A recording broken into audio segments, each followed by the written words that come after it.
Hello designers, welcome back to uxuimania. ഇന്ന് നമ്മൾ ഒരു ഓൺബോർഡിംഗ് സ്ക്രീൻ എങ്ങനെ Adobe XD യിൽ ചെയ്യാമെന്നാണ് നോക്കുന്നത്. Adobe XD നിങ്ങൾ യൂസ് ചെയ്ത് ശീലിച്ചിട്ടില്ലാത്തവരുണ്ടെങ്കിൽ ദയവായി ഈ വീഡിയോ കാണുന്നവർ Adobe XD ഇൻസ്റ്റാൾ ചെയ്ത് അത് വർക്ക് ചെയ്ത് അത് നല്ലതുപോലെ Adobe XD എന്ന് പറഞ്ഞ സോഫ്റ്റ്വെയറിനെ എക്സ്പ്ലോർ ചെയ്യാൻ ശീലിച്ചോളുക. എസ്പെഷ്യലി ഗ്രാഫിക് ഡിസൈനേഴ്സ്, ഞാൻ വീണ്ടും പറയുകയാണ്, കാരണം ഞാൻ Adobe XDയുടെ വീഡിയോസുകൾ ഇടുമ്പോൾ സാധാരണഗതിയിൽ ഒരുപാട് വ്യൂസ് കുറവായിട്ട് തോന്നാറുണ്ട്. എന്താണെന്ന് വെച്ചാൽ എനിക്കൊന്ന് ഡിസൈനേഴ്സ് ആയിട്ടുള്ള ആൾക്കാർ പലരും ഇത് XD നമുക്ക് പറ്റിയ പരിപാടിയല്ല എന്ന് വിചാരിച്ചത് നോക്കാത്തയാണോ എന്ന് ഞാൻ സംശയിക്കുകയാണ്. പക്ഷേ ഡിസൈനേഴ്സ്, നിങ്ങൾ ഓർക്കുക, നമ്മൾ ഈ ചാനൽ കൊണ്ട് പ്രധാനമായിട്ട് ഉദ്ദേശിക്കുന്നത് ഗ്രാഫിക് ഡിസൈനേഴ്സ് ആയിട്ടുള്ള സുഹൃത്തുക്കൾ നിങ്ങൾ പ്രിന്റ് മീഡിയയിൽ ചെയ്തുകൊണ്ടിരിക്കുന്ന വർക്കിനോടൊപ്പം തന്നെ നിങ്ങൾക്ക് ഡിജിറ്റൽ മീഡിയയിലുള്ള വെബ്സൈറ്റുകളും ആപ്ലിക്കേഷൻസുകളും ഡിസൈൻ ചെയ്യുക എന്നുള്ളതാണ്. നിങ്ങൾക്ക് ഈ സ്ക്രീനിൽ കാണുന്ന പോലുള്ള അനിമേഷൻസുകൾ ആപ്ലിക്കേഷൻസുകൾ എല്ലാം സിമ്പിളായിട്ട് ചെയ്യാൻ പറ്റുന്ന ഒരു അതിമനോഹരമായ അഡോബിൻ്റെ പ്രോഡക്റ്റാണ് Adobe XD എന്ന് പറയുന്നത്. അത് നമ്മൾ യാതൊരു കാരണവശാലും നമ്മൾ കൊണ്ട് പറ്റില്ല എന്ന് പറഞ്ഞത് മാറ്റി നിർത്തരുത്. അത് എല്ലാ ഡിസൈനേഴ്സിനും പറ്റുന്ന വളരെ ഈസി ആയിട്ടുള്ള ഒരു സോഫ്റ്റ്വെയർ ആണ്. ഫോട്ടോഷോപ്പും കൊറൽഡ്രോ പോലുള്ള വളരെ ഹെവി ആയിട്ടുള്ള സോഫ്റ്റ്വെയർസ് യൂസ് ചെയ്യുന്നവർക്കൊക്കെ ഇത് വളരെ സിമ്പിളായിട്ട് ഹാൻഡിൽ ചെയ്യാൻ പറ്റും. ചിലപ്പോൾ നിങ്ങൾ പ്രിന്റ് മീഡിയയിൽ ഫോട്ടോഷോപ്പിലും ഇല്ലസ്ട്രേറ്ററിലൊക്കെ ചെയ്ത് ഒരു ഡിസൈൻ ചെയ്താൽ നിങ്ങൾക്ക് കിട്ടാവുന്ന പേയ്മെൻറ്റിനെക്കാട്ടും നിങ്ങൾക്ക് കിട്ടാവുന്ന ഏണിങ്സിനെക്കാട്ടിയും അതിൻ്റെ 5 ഇരട്ടിയും 10 ഇരട്ടി വരെയൊക്കെ നിങ്ങൾക്ക് ചിലപ്പോൾ ഒരു Adobe XD യിൽ ഒരു ആപ്ലിക്കേഷനോ മറ്റോ ഡിസൈൻ ചെയ്ത് കൊടുത്താൽ നിങ്ങൾക്ക് സ്വന്തമാക്കാൻ പറ്റും. അത് യാതൊരു കാരണവശാലും നിങ്ങൾ ഡിസൈനേഴ്സ്, പ്രത്യേകിച്ചും ഗ്രാഫിക് ഡിസൈനേഴ്സ്, ദയവ് ചെയ്ത് അത് പറ്റില്ല എന്ന് വിചാരിക്കരുത്. നിങ്ങൾ ഇതിലൂടെ UI ഡിസൈൻ ചെയ്ത് നിങ്ങൾക്ക് നല്ലൊരു കരിയർ, നല്ലൊരു ഫ്യൂച്ചർ കരിയർ നിങ്ങൾക്ക് സെറ്റ് ചെയ്യാൻ പറ്റുമെന്ന് എനിക്ക് ഉറപ്പുണ്ട്. അതുകൊണ്ടാണ് ഞാൻ ഒന്നുകൂടെ പറയുന്നത്. എനിവേസ്, നമുക്ക് ഇതുപോലുള്ള ഒരു അനിമേറ്റഡ് ആയിട്ടുള്ള ഒരു ഓൺബോർഡിംഗ് സ്ക്രീൻ, ഒരു മൊബൈൽ ആപ്ലിക്കേഷൻ്റെ ഓൺബോർഡിംഗ് സ്ക്രീനാണ് നമ്മളിന്ന് നോക്കുന്നത്. ഇതിനുശേഷം നമ്മൾ ലോഗിൻ സ്ക്രീനും അതുവഴി പിന്നീട് നമ്മൾ ഓരോ ആപ്ലിക്കേഷൻസുകളുടെയും പല പല പേജുകൾ എങ്ങനെ ചെയ്യുന്നതൊക്കെ എന്നുള്ളത് നമ്മൾ 1 by 1 ആയിട്ട് വരുന്നുണ്ട്.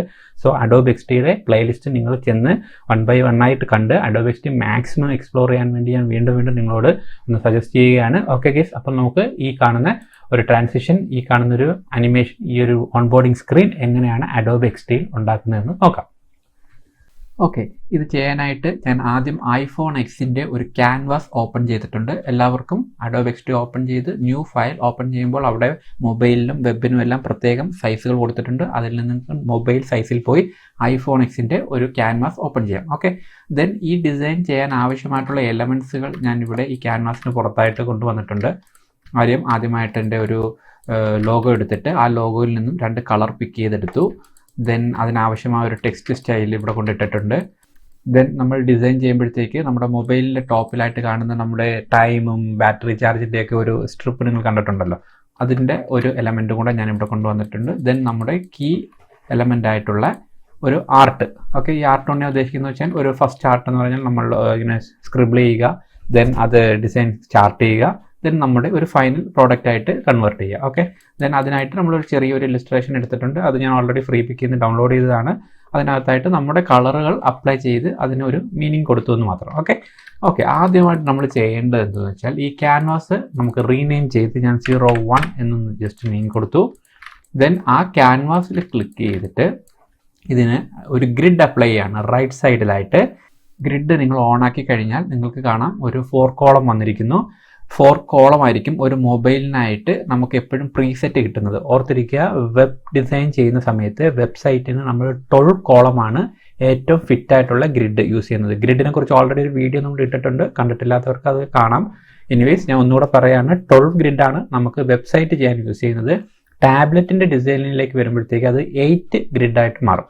ഓക്കെ, ദെൻ മൊബൈലിലേക്ക് വരുമ്പോഴത്തേക്ക് നമ്മൾ 4 കോളം ഗ്രിഡാണ് സാധാരണഗതിയിൽ യൂസ് ചെയ്യുന്നത്. ഓക്കെ, ഞാൻ അതിനുശേഷം ഇതിൻ്റെ താഴെ ഇവിടെ വന്നിട്ട് ഒരു 30 മാർജിൻ കൊടുത്തു. എന്ന് വെച്ചാൽ ലെഫ്റ്റിലും റൈറ്റിലും ഈക്വലി ഒരു 30 പിക്സൽ വെച്ചിട്ട് മാർജിൻ അപ്ലൈ ചെയ്തു. ഓക്കെ, ദെൻ ഇവിടെ ഗട്ടർ സ്പേസ് അറിയാമല്ലോ, ഈ ഇടയിലുള്ള ഈ ഒരു സ്പേസ് ഇവിടെ ഇപ്പോൾ കുറച്ച് കുറവ് പോലെ തോന്നുന്നു. സോ ഞാനിതൊരു 20, ഇവിടെ 10 ആണ് കിടന്നത്, അത് 20 ആക്കിയാണ്. ഓക്കെ, ദെൻ ആദ്യം നമ്മൾ ഏത് ഡിസൈൻ ചെയ്യണമെങ്കിലും നമ്മൾ ഗ്രിഡ് ഫോളോ ചെയ്യുക. അതാണ് ഏറ്റവും best and first professional method. Okay, നമ്മൾ ആദ്യം ഗ്രിഡ് സെറ്റ് ചെയ്തതിന് ശേഷം മാത്രമേ ഡിസൈൻ സ്റ്റാർട്ട് ചെയ്യാവൂ. അതിനുശേഷം ഞാൻ ഈ ടോപ്പിലുള്ള നമ്മുടെ ഈ ഒരു ബാർ അറിയാലോ, നമ്മുടെ ടൈമും ബാറ്ററി ചാർജൊക്കെ കാണിക്കുന്ന ഒരു ടോപ്പ് ഏരിയ ആണല്ലോ നമ്മുടെ മൊബൈലിൻ്റെ ടോപ്പിലായിട്ട്, അതിൻ്റെ ഒരു ഫയൽ ഞാൻ ഇവിടെ കൊണ്ടുവച്ചു. ഇതിൻ്റെ വെക്ടർ ഫയൽസൊക്കെ നിങ്ങൾക്ക് ഡയറക്റ്റ് ക്രിയേറ്റ് ചെയ്തെടുക്കാം, അതല്ലെങ്കിൽ ഡൗൺലോഡ് ചെയ്യാൻ കിട്ടും. അതെടുത്ത് നിങ്ങൾ ഒരെണ്ണം കീപ്പ് ചെയ്യണം, കാരണം എങ്കിലേ നമുക്ക് ആ എക്സാക്റ്റ് ലുക്ക് ആൻഡ് ഫീൽ കിട്ടത്തുള്ളൂ. ഓക്കെ, അതിന് ഞാൻ ഇവിടെ കൊണ്ടുവച്ചതിന് ശേഷം അടുത്തതായിട്ട് ഞാൻ ചെയ്യാൻ പോകുന്നത് നമ്മുടെ ഈ ഗ്രാഫ്സുകളുണ്ടല്ലോ, ഓരോ എലമെൻസുകളും, അതിന് മൂന്നിനെയും ഞാൻ ആദ്യം ഒന്ന് സെലക്ട് ചെയ്ത് ഇവിടെ കൊണ്ടുവച്ചതിന് ശേഷം ഒന്ന് ഗ്രൂപ്പ് ചെയ്യുകയാണ്, Ctrl+G. ഓക്കെ, ദെൻ അതിൽ ഫസ്റ്റ് കാണുന്ന ആ ഒരു ഇല്ലുസ്ട്രേഷൻ അതിൻ്റെ സെൻറ്റർ പോർഷനിലായിട്ട് കൊണ്ട് പ്ലേസ് ചെയ്യുന്നു. ഓക്കെ, ആ പ്ലേസ് ചെയ്തതിന് ശേഷം ബാക്കി നമ്മൾ ഓട്ടോമാറ്റിക്കായിട്ട് അവിടെ ഹൈഡായിട്ട് ഔട്ട് സൈഡിൽ കിടക്കും, അത് നമ്മൾ നോക്കണ്ട. ഇതിൻ്റെ സെൻറ്റർ പോർഷനിലായിട്ട് ആദ്യത്തെ ഇല്ലുസ്ട്രേഷൻ വെച്ചു.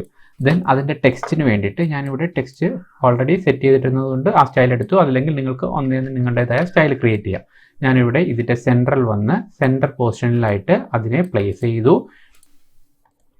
അതിൻ്റെ ടെക്സ്റ്റ് ഫസ്റ്റ് സ്ക്രീനിലായിട്ട് ഞാൻ ജസ്റ്റ് ഒരു സ്റ്റാർട്ട് സ്ക്രിബ്ലിംഗ് എന്ന് കൊടുക്കുന്നു.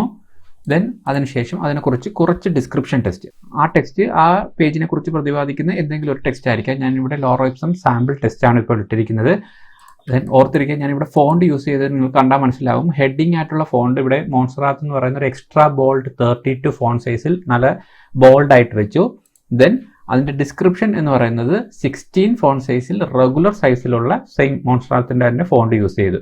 അപ്പോൾ ഫോണ്ട് യൂസ് ചെയ്യുമ്പോൾ ശ്രദ്ധിക്കണം, എപ്പോഴും ബോൾഡും അതിനുശേഷം ഡിസ്ക്രിപ്ഷൻ വളരെ തിന്നോ ആയിട്ടുള്ള നല്ല ഒരു കോമ്പിനേഷൻ ഫോണ്ട് യൂസ് ചെയ്യുക. ഓക്കെ, ദെൻ അതിനുശേഷം നമ്മൾ ചെയ്യാൻ പോകുന്നത് നമ്മുടെ സ്ക്രോളർ കാണിക്കാൻ വേണ്ടിയിട്ട് നമ്മളൊരു ബബിൾസ് യൂസ് ചെയ്യുന്നത് കണ്ടിട്ടുണ്ടായിരിക്കുമല്ലോ. കാരോസൽ സ്റ്റൈലിംഗ് എന്നാണ് അതിന് പറയുന്നത്. കാരോസലിന് വേണ്ടുന്ന ഒരു സർക്കിൾ നമ്മളിവിടെ ബബിൾസ് ക്രിയേറ്റ് ചെയ്യാം. എറൗണ്ട് ഞാനൊരു 15x15 സൈസിലെടുക്കുകയാണ്. ഒരു ബബിൾ ഞാനിവിടെ സെറ്റ് ചെയ്ത് ഇവിടെ വെച്ചതിന് ശേഷം അതിൻ്റെ ഔട്ട്ലൈൻ കളറായിട്ട് അതിൻ്റെ ഔട്ട്ലൈൻ ബോർഡർ കളർ ഞാൻ വന്ന് നമ്മുടെ ഈ ഒരു കളറായിട്ട് പിക്ക് ചെയ്യുന്നു. ഓക്കെ, അപ്പോൾ ഈ ഒരു കളർ കിട്ടി. ദെൻ അതിനെ നമുക്ക് ഓൾട്ട് അടിച്ചുകൊണ്ട് ഒരു ഡ്യൂപ്ലിക്കേറ്റ് ക്ലിക്ക് ചെയ്ത് റൈറ്റിലോട്ട് ഒരു ഡ്യൂപ്ലിക്കേറ്റ് എടുത്തു. ദെൻ അതേ കണക്ക് ഓൾട്ട് ക്ലിക്ക് ചെയ്ത് വീണ്ടും ഒരു ഡ്യൂപ്ലിക്കേറ്റ് എടുത്തു. അങ്ങനെ 3 ഓക്കെ, ഈ 3 കൂടെ ഞാൻ എടുത്ത് പേജിൻ്റെ സെൻറ്ററിലായിട്ട് ആദ്യം ഒന്ന് പ്ലേസ് ചെയ്യാണ്. സെൻറ്ററിൽ വരുമ്പോഴത്തേക്ക് ഇങ്ങനെ ഗ്രിഡ് സ്നാപ്പ് ചെയ്യും. അപ്പോൾ സെൻറ്ററിലായിട്ട് കൊണ്ടുവയ്ക്കുക. സെൻറ്ററിലായിട്ട് വെച്ചതിന് ശേഷം ഇതിൻ്റെ 3ൻ്റെയും ഒരു ഡ്യൂപ്ലിക്കേറ്റ് ഞാൻ ഓൾട്ട് അടിച്ച് മുകളിലേക്ക് എടുത്തു. ഓക്കെ, ദെൻ അതിനെ ഞാൻ Ctrl+Shift റൈറ്റ് ബ്രാക്കറ്റ് അടിച്ച് ടോപ്പിലായിട്ട് സെറ്റ് ചെയ്യും. ടോപ്പിലായിട്ട് എന്ന് പറഞ്ഞു കഴിഞ്ഞാൽ layer send to top. Okay, then അതിനകത്ത് ഞാൻ ആ കളറിൻ്റെ ഫിൽ കളർ ബോർഡർ ഓഫ് ചെയ്തിട്ട് ഫിൽ കളർ നമ്മുടെ പിങ്കിൻ്റെ ആ ഒരു ഫിൽ കളർ അപ്ലൈ ചെയ്തു. ദെൻ ഈ ഒരു ബബിളിനെ നമ്മുടെ ഇതിൻ്റെ ടോപ്പിൽ കൊണ്ടുവയ്ക്കും.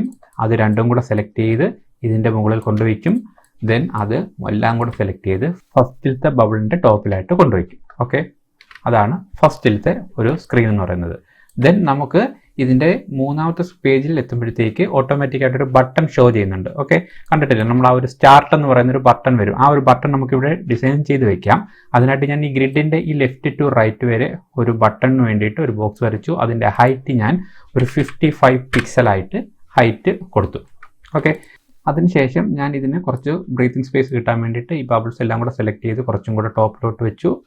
അറൗണ്ട് ഒരു 20 പിക്സൽ കണ്ടോ. നിങ്ങൾക്ക് ഇവിടെ ഇത് സ്ക്രോൾ ചെയ്യുമ്പോൾ തന്നെ ഇതിൻ്റെ ടോപ്പിലായിട്ട് ഇങ്ങനെ നമ്പർ കാണിക്കും. അതനുസരിച്ച് കൃത്യമായിട്ട് അലൈൻ ചെയ്യാൻ പറ്റും. ദെൻ ഈ ടെക്സ്റ്റുകൾ സെലക്ട് ചെയ്ത് ഞാൻ ഒരല്പം കൂടെ ടോപ്പിലോട്ട് ഫിക്സ് ചെയ്തു. ദെൻ ഇതിനായിട്ട് ഞാനൊരു ബട്ടൺ ആയതുകൊണ്ട് ഇതിനൊരു സർക്കിൾ ബോർഡർ റേഡിയസ് ഈ എഡ്ജിൽ കാണുന്ന ഈ ഒരു നോഡിൽ ക്ലിക്ക് ചെയ്തുകൊണ്ട് പിടിച്ച് സെലക്ട് ചെയ്ത് അതിനെ ഫുൾ ഒരു റൗണ്ടഡ് ഒരു ഷേപ്പാക്കി മാറ്റി. ദെൻ അതിനായിട്ട് ഞാൻ ബട്ടൺ കളർ നമ്മുടെ ഒരു ഓറഞ്ച് കളർ ഫില്ല് ചെയ്തു. ബോർഡർ നന്നാക്കി ഒരു ഓറഞ്ച് കളറിലുള്ള ബട്ടണായിട്ട് ഞാനിവിടെ ക്രിയേറ്റ് ചെയ്തിരിക്കുകയാണ്. ദെൻ ആ ഓറഞ്ചിനകത്ത് നമുക്ക് നമ്മുടെ ടെക്സ്റ്റ് ടൈപ്പ് ചെയ്ത് വയ്ക്കാം. Start now.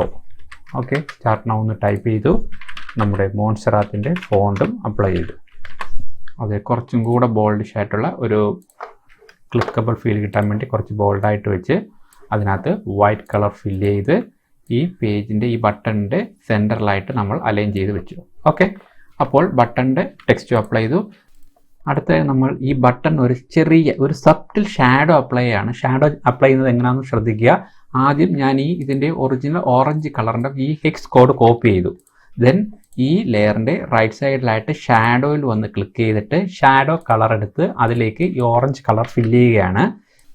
അതിനുശേഷം ഞാൻ ഇവിടെ വന്ന് ഈ വൈ പൊസിഷൻ അറൗണ്ട് ഒരു 25 വൈ പൊസിഷനും റൈറ്റ് സൈഡിൽ നിങ്ങൾ കാണുന്ന ബ്ലർ ഒരു 25ഉം കൊടുത്തു. ഓക്കെ, ദെൻ ഞാൻ ഒന്ന് താഴോട്ട് നോക്കിയാൽ നിങ്ങൾക്ക് മനസ്സിലാവും അവിടെ സട്ടിലായിട്ടുള്ള ഒരു ഷാഡോ അപ്ലൈ ആയിട്ടുണ്ട്. അതിനൊരു അല്പം കൂടെ തിക്നെസ് വേണമെന്ന് നിങ്ങൾക്ക് വിചാരിക്കുകയാണെങ്കിൽ നിങ്ങൾക്ക് വേണമെങ്കിൽ ഇതിൻ്റെ ഒപ്പാസിറ്റി കുറച്ചും കൂടെ ഒരു 40 അപ്ലൈ ചെയ്ത് നോക്കാം. ഓക്കെ, അപ്പോൾ ഒരു സട്ടിൽ ഷാഡോ അവിടെ അപ്ലൈ. ആ ഷാഡോ കൊടുത്തത് നിങ്ങൾ പ്രത്യേകം ശ്രദ്ധിക്കണം. ഒരു ഓറഞ്ച് ബട്ടൺ ആയതുകൊണ്ട് ഓറഞ്ചിൻ്റെ തന്നെ ഒരു ലൈറ്റാണ് നമ്മൾ താഴോട്ട് ഷാഡോ ആയിട്ട് യൂസ് ചെയ്യുന്നത്. ഓക്കെ, ദെൻ അപ്പോൾ നമ്മുടെ ഒരു ഡിസൈനിൻ്റെ ഒരു ഫസ്റ്റ് ലുക്ക് സെറ്റ് ആയിട്ടുണ്ട്. അടുത്തതായി ഞാൻ ഇതിൻ്റെ അവസാനത്തെ ഒരു ട്രാൻസിഷൻ സ്റ്റൈൽ അപ്ലൈ ചെയ്യാൻ വേണ്ടിയിട്ട് ഈ ബട്ടണിനകത്ത് ബട്ടൻ്റെ സെയിം കളറിൽ ഒരു സർക്കിൾ ക്രിയേറ്റ് ചെയ്ത് വെക്കുകയാണ്. ഇതിൻ്റെ ബോർഡർ ഓഫാക്കി fill colour same orange apply ചെയ്തിട്ട് ഞാൻ ഇതിൻ്റെ സെൻറ്ററിലായിട്ട് കൊണ്ടുവയ്ക്കും ബട്ടൻ്റെ. ഓക്കെ, സെൻറ്ററിൽ വെച്ചതിന് ശേഷം ഈ ടെക്സ്റ്റ് അതിൻ്റെ ടോപ്പിൽ ഓവർലാപ്പ് ചെയ്ത് കാണിക്കും. അത് നമ്മുടെ ലാസ്റ്റ് ഒരു അനിമേഷൻ എഫക്റ്റിന് വേണ്ടിയിട്ടാണ്. അപ്പോൾ ഇത്രയും ചെയ്തതിന് ശേഷം ഞാൻ ഈ ബട്ടൺ ഈ ക്യാൻവാസിന് പുറത്തേക്ക് മാറ്റുകയാണ്. കാരണം എന്താണെന്ന് വെച്ച് കഴിഞ്ഞാൽ ഈ ഒരു ബട്ടൺ എന്ന് പറയുന്നത് ഫസ്റ്റ് സ്ക്രീനിൽ കാണേണ്ട ആവശ്യമില്ല. ഇത് സെക്കൻഡ് സ്ക്രീനിൽ വന്ന് തേർഡ് സ്ക്രീനിലോട്ട് എത്തുമ്പോഴാണ് നമുക്ക് ബേസിക്കലി ബട്ടൺ ഷോ ആവേണ്ടത്. സോ ഫസ്റ്റ് സ്ക്രീനിൽ ആവശ്യമില്ലാത്തതുകൊണ്ട് നമ്മൾ ബട്ടണിനെ താഴ്ത്ത് ഞാൻ അങ്ങോട്ട് ഇതുപോലെ വെച്ചിരിക്കുകയാണ്. ദെൻ ഇത് വന്ന് ഫസ്റ്റ് സ്ക്രീനിൻ്റെ ഒരു Ctrl+D അടിച്ചൊരു ഡ്യൂപ്ലിക്കേറ്റ് എടുത്തു. ഓക്കെ, അതിൽ ഞാൻ 02 എന്ന് പേരും കൊടുത്തു. ദെൻ ഈ ഒരു നെക്സ്റ്റ് ഇല്ലുസ്ട്രേഷൻ അവിടെ വരാൻ വേണ്ടിയിട്ട് ഞാനിതിനെ ഡ്രാഗ് ചെയ്ത് സെക്കൻഡ് ഇല്ലുസ്ട്രേഷന് പേജിൻ്റെ സെൻറ്ററിലായിട്ട് കൊണ്ടുവരികയാണ്. അതിന് കൃത്യമായിട്ട് ഗ്രിഡ് നോക്കി നിങ്ങൾക്ക് സെൻറ്ററായിട്ട് അലൈൻ ചെയ്ത് വയ്ക്കാം. ഓക്കെ, അടുത്തായിട്ട് നമുക്ക് ഈ കാണുന്ന സെക്കൻഡ് ടെക്സ്റ്റ് ഒന്ന് മാറ്റി കൊടുക്കാം. സ്റ്റാർട്ട് സ്ക്രിബ്ലിംഗ് എന്ന് ഞാൻ ആദ്യത്തെ ഇമേജിന് കൊടുത്തു. സെക്കൻഡ് നമുക്ക് വേണമെങ്കിൽ സ്റ്റാർട്ട് കളറിംഗ് എന്ന് കൊടുക്കാം. ജസ്റ്റ് ഞാനൊരു സാമ്പിൾ ടെക്സ്റ്റ് കൊടുക്കുന്നേ ഉള്ളൂ. അതൊക്കെ നിങ്ങൾക്ക് ഇഷ്ടമുള്ള പോലെ മാറ്റാം. അതിനുശേഷം ഈ രണ്ടാമത്തെ സ്ക്രീനിലേക്ക് ഈ ബബിൾ ഓടി വരണം. അതിന് വേണ്ടിയിട്ട് ഞാൻ ഈ ഒരു ഫിൽഡ് ആയിട്ടുള്ള ഒരു ലെയർ സെലക്ട് ചെയ്ത് അത് രണ്ടാമത്തെ ബബിളിൻ്റെ മേളിലായിട്ട് പ്ലേസ് ചെയ്തു. ഓക്കെ, അപ്പോൾ നമ്മുടെ രണ്ടാമത്തെ സ്ക്രീൻ റെഡി. ദെൻ ഈ രണ്ടാമത്തെ സ്ക്രീൻ വന്ന് Ctrl+D അടിച്ച് ഡ്യൂപ്ലിക്കേറ്റ് ചെയ്യുക. അതിന് 03 എന്ന് പേര് കൊടുക്കുക. നമ്മുടെ ഇല്ലുസ്ട്രേഷൻ്റെ മൂന്നാമത്തെ ഇല്ലുസ്ട്രേഷനെ ഇങ്ങനെ ഡ്രാഗ് ചെയ്ത് അവിടെ കൊണ്ടുവയ്ക്കുക. ഓക്കെ, നമ്മുടെ ഒരു പേജ് സെൻറ്ററിൽ വരുന്ന രീതിയിൽ ആയിട്ട് അവിടെ പ്ലേസ് ചെയ്യുക. ഓക്കെ, ദെൻ ഇത് ബബിൾസും ഓട്ടോമാറ്റിക്കായിട്ട് നമ്മളിവിടെ 2 വെച്ചു. ഇനി ഒരെണ്ണം ഉള്ളത് മൂന്നാമത്തതിൻ്റെ മുകളിലോട്ട് ഫില്ല് ചെയ്യും. ഈ ഒരു പേജിൽ വരുമ്പോഴാണ് നമ്മുടെ ഈ ബട്ടൻ്റെ ആവശ്യം വരുന്നത്. അപ്പോൾ ഈ ബട്ടൺ നമുക്ക് ഇവിടെ കൊണ്ടുവന്ന് കൃത്യമായിട്ട് മുകളിലോട്ട് പ്ലേസ് ചെയ്ത് വെച്ചതിന് ശേഷം നമുക്ക് ഈ ടെക്സ്റ്റിനെ മുകളിൽ കയറ്റി ചാർട്ടിലേക്ക് വെച്ച് ബട്ടണും നമുക്ക് സെറ്റ് ചെയ്ത് വെക്കാം. ഓക്കെ, അപ്പോൾ 3 പേജുകളും റെഡി ആയിട്ടുണ്ട്. 3 സ്ക്രീൻസുകൾ നമ്മളിങ്ങനെ സെറ്റ് ചെയ്ത് വെച്ചിരിക്കുകയാണ്. ഇതിന് ശേഷം ഒരു സ്ക്രീൻ കൂടെ വേണം. അത് ക്ലിക്ക് ചെയ്യുമ്പോൾ ലാസ്റ്റ് അതിങ്ങനെ ഓവറായിട്ട് ട്രാൻസിഷൻ ചെയ്ത അടുത്ത പേജിലേക്ക് പോകാനുള്ള ഒരു സ്റ്റൈലിന് വേണ്ടിയിട്ട് അപ്പോൾ ഞാൻ ഇതിൻ്റെ ഒരു ഡ്യൂപ്ലിക്കേറ്റ് എടുത്ത് അതിന് 04 എന്ന് പേര് കൊടുത്തു. പേര് കൊടുത്തതിന് ശേഷം നിങ്ങൾ നോക്കുക, ഇവിടെ നമ്മൾ വെച്ചിരുന്ന ഒരു സർക്കിൾ ഷേപ്പ് ഉണ്ടല്ലോ, ആ ഒരു ഷേപ്പിനെ ഞാനിവിടെ നിന്ന് തൽക്കാലം ഞാൻ ഈ ടെക്സ്റ്റിനെ ഒന്ന് മാറ്റിയിട്ട് ഈ സർക്കിൾ ഷേപ്പിനെ പേജിൻ്റെ സെൻറ്ററിലായിട്ട് ഏകദേശം കൊണ്ടുവന്നതിന് ശേഷം ഞാൻ അതിനെ വലുതാക്കി ഫില്ലായിട്ട് അങ്ങ് വെക്കുന്നു. കണ്ടോ, പുറത്ത് ക്ലിക്ക് ചെയ്യുക, അത് അവിടെ ഫില്ലായി കഴിഞ്ഞു. ഇനി ഇതെങ്ങനെയാണ് ട്രാൻസിഷൻ സ്റ്റൈലിലേക്ക് വരുന്നത് എന്ന് കാണുമ്പോഴേ നിങ്ങൾക്ക് ക്ലിയർ ആകത്തുള്ളൂ. ഇനി നമുക്കൊന്നും കൂടെ നോക്കാം. നമ്മൾ ആദ്യം ചെയ്തത് ഇതിൻ്റെ ഫസ്റ്റ് സ്ക്രീൻ ചെയ്തു. അതിന് നമ്മൾ ഒരു ടെക്സ്റ്റ് കൊടുത്തു. ഓർക്കുക, മൂന്നാമത്തെ പേജിലായിട്ട് ഞാൻ ടെക്സ്റ്റ് മാറ്റാൻ മറന്നുപോയി. സ്റ്റാർട്ട് കളറിംഗ് എന്നുള്ളതിന് മാറ്റി നമുക്ക് നമ്മുടെ ഫൈനൽ പ്രോഡക്റ്റിൽ എത്തിക്കഴിഞ്ഞു. അപ്പോൾ നമുക്ക് എന്താ പറയുക, മേക്ക് ഇറ്റ് ഹാപ്പൻ എന്ന് ചുമ്മാ കൊടുക്കുകയാണ് ഞാൻ. Make it happen. ഓക്കെ, അപ്പോൾ ഈ 3 ടെക്സ്റ്റുകളും വന്നു. ഫസ്റ്റ് പേജിൽ സ്റ്റാർട്ട് സ്ക്രിബ്ലിംഗ് എന്ന് പറഞ്ഞൊരു സ്ക്രിബിൾ ഇമേജ്, രണ്ടാമത്തേതിനകത്ത് സ്റ്റാർട്ട് കളറിംഗ്, മൂന്നാമത്തേറ്റ് ഞാൻ മേക്ക് ഇറ്റ് ഹാപ്പൻ എന്ന് പറഞ്ഞിട്ട് ഒരു കളറായിട്ടുള്ള ഒരു ഇമേജും ഇല്ലുസ്ട്രേഷനും വെച്ചു. ദെൻ ആദ്യത്തെ സ്ക്രീനിൽ ബട്ടണില്ല, സെക്കൻഡ് ബട്ടണില്ല, തേർഡിൽ വന്നപ്പോൾ 3 ബബിൾസും ഫില്ലായി അവിടെ ബട്ടൺ അപ്ലൈ ചെയ്തു. ഫോർത്തിൽ ഞാനിവിടെ ക്ലിക്ക് ചെയ്ത് കഴിഞ്ഞാൽ അതിങ്ങനെ ഓട്ടോമാറ്റിക്കായിട്ട് എക്സ്പാൻഡ് ചെയ്ത് നെക്സ്റ്റ് സ്ക്രീനിലോട്ട് പോകണം. ഇതാണ് ടോട്ടലായിട്ടുള്ള സ്ക്രീനിൻ്റെ ഡിസൈൻ. ഓക്കെ, ഇനി ഈ സ്ക്രീൻ ഡിസൈൻ ചെയ്തതിന് നമുക്ക് അനിമേറ്റ് ചെയ്യിക്കാം. പ്രോട്ടോടൈപ്പിലേക്ക് വരിക, ലെഫ്റ്റ് ടോപ്പിലായിട്ട് പ്രോട്ടോടൈപ്പ് എന്ന് പറഞ്ഞ ടാബ് ക്ലിക്ക് ചെയ്യുക. ആദ്യത്തെ പേജ് സെലക്ട് ചെയ്തോളൂ. നമ്മളിതെല്ലാം ഓൾറെഡി കഴിഞ്ഞ എപ്പിസോഡുകളിൽ പറഞ്ഞതുകൊണ്ട് കൂടുതലായിട്ട് ഞാൻ ഇതിനെക്കുറിച്ച് ഡീറ്റെയിൽ ആയിട്ട് പറയുന്നില്ല. ഓക്കെ, അതിനുശേഷം നമ്മുടെ ഈ ബ്ലൂ ആരോ ക്ലിക്ക് ചെയ്ത് നമ്മുടെ സെക്കൻഡ് പേജിലേക്ക് വെച്ചു. ദെൻ അതിൻ്റെ സെറ്റിങ്സ് എല്ലാം റൈറ്റ് സൈഡിലുണ്ട്. ഞാൻ അവിടെ വന്ന് സെറ്റിങ്സ് നോക്കുകയാണ്. നിങ്ങൾ ആ സെറ്റിങ്സ് ഒന്ന് ശ്രദ്ധിച്ചിരിക്കണം. ഇവിടെ വന്ന് ടൈം ഡിലേ വന്നിട്ട് ഞാനൊരു 2 സെക്കൻഡ് ഡിലേ കൊടുക്കുകയാണ്. അതുപോലെ തന്നെ ആക്ഷൻ എന്ന് പറയുന്നിടത്ത് ട്രാൻസിഷൻ മാറ്റി ഓട്ടോ അനിമേറ്റ് കൊടുക്കുകയാണ്. ഡെസ്റ്റിനേഷൻ സെക്കൻഡ് പേജ് ആയതുകൊണ്ട് ഓട്ടോമാറ്റിക് വരും. അതിനുശേഷം ഈസിങ് എഫക്റ്റ് എന്ന് പറയുന്നത് ഞാനിവിടെ ഒരു സ്നാപ്പ് അപ്ലൈ ചെയ്യുകയാണ്. സ്നാപ്പ് ഓക്കെ ഡ്യൂറേഷനും അറൗണ്ട് ഒരു 0.3 കിടക്കുന്നു. നമുക്ക് വേണമെങ്കിൽ അതൊരു 6 ആക്കി മാറ്റാം. ഓക്കെ, ആ സെറ്റിങ്സ് ഓട്ടോമാറ്റിക്കായിട്ട് അവിടെ നിൽക്കും. അതുകൊണ്ട് നമ്മൾ ഇനി അടുത്ത ചെയ്യേണ്ടതെന്ന് വെച്ചാൽ സെക്കൻഡ് പേജിൽ വന്നു കഴിഞ്ഞാൽ അടുത്തതിലേക്ക് ഡ്രാഗ് ചെയ്ത് വയ്ക്കുമ്പോൾ ആ സെറ്റിങ്സ് അതുപോലുള്ളത് കൊണ്ട് അതിനെക്കുറിച്ച് പറയേണ്ട. ദെൻ തേർഡ് പേജിൽ നമ്മൾ വന്ന് വീണ്ടും ക്ലിക്ക് ചെയ്തിട്ട് തേർഡ്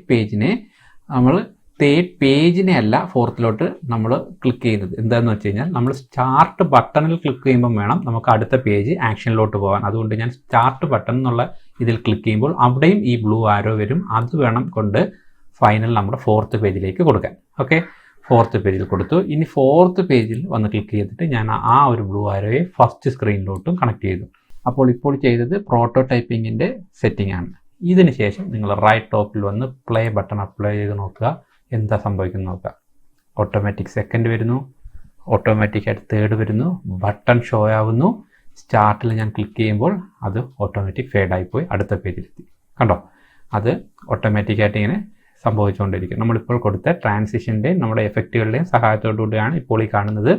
ഇവിടെ സ്റ്റാർട്ട് ബട്ടണിൽ വന്നു കഴിഞ്ഞാൽ സ്റ്റോപ്പ് ആവാൻ കാരണം ഇവിടെ നമ്മൾ ഈ ബട്ടണിനകത്താണ് നമ്മൾ ഒരു ആക്ഷൻ അപ്ലൈ ചെയ്തത്.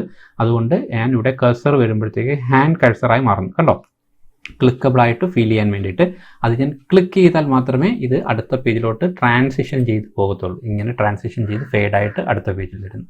ഓക്കെ, അപ്പോൾ ഇത്തരത്തിലുള്ള മനോഹരമായിട്ടുള്ള പേജ് ട്രാൻസിഷൻസുകളെല്ലാം തന്നെ നിങ്ങൾക്ക് അഡോബ് എക്സ്ഡിയിൽ വളരെ സിമ്പിളായിട്ട് ചെയ്യാം.